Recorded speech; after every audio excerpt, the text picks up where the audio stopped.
ছোট্ট গ্রামে থাকত রাকিব নামে এক কৌতূহলী ছেলে।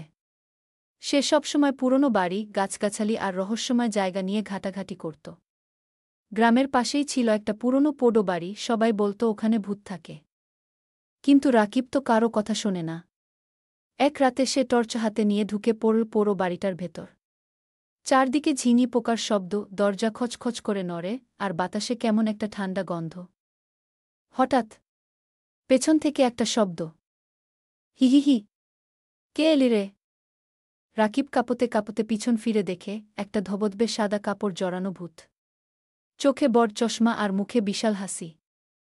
ভূত বলল, এই গ্রামে আর কেউ আসে না, এতদিন পর তোরা এলি, অনেক ভালো লাগল।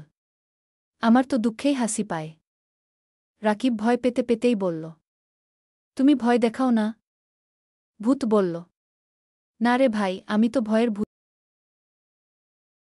ভূতের হাসি। একটা ছোট্ট গ্রামে থাকত রাকিব নামে এক কৌতূহলী ছেলে। সে সবসময় পুরনো বাড়ি, গাছগাছালি আর রহস্যময় জায়গা নিয়ে ঘাটাঘাটি করত। গ্রামের পাশেই ছিল একটা পুরনো পোড়ো বাড়ি, সবাই বলতো ওখানে ভূত থাকে। কিন্তু রাকিব তো কারও কথা শোনে না। এক রাতে সে টর্চ হাতে নিয়ে ঢুকে পড়ল পোড়ো বাড়িটার ভেতর। চারদিকে ঝিনি পোকার শব্দ, দরজা খচখচ করে নড়ে, আর বাতাসে কেমন একটা ঠান্ডা গন্ধ। হঠাৎ পেছন থেকে একটা শব্দ, হিহিহি, কে এলি রে? রাকিব কাঁপতে কাঁপতে পিছন ফিরে দেখে একটা ধবধবে সাদা কাপড় জড়ানো ভূত। চোখে বড় চশমা আর মুখে বিশাল হাসি। ভূত বলল, এই গ্রামে আর কেউ আসে না, এতদিন পর তোরা এলি,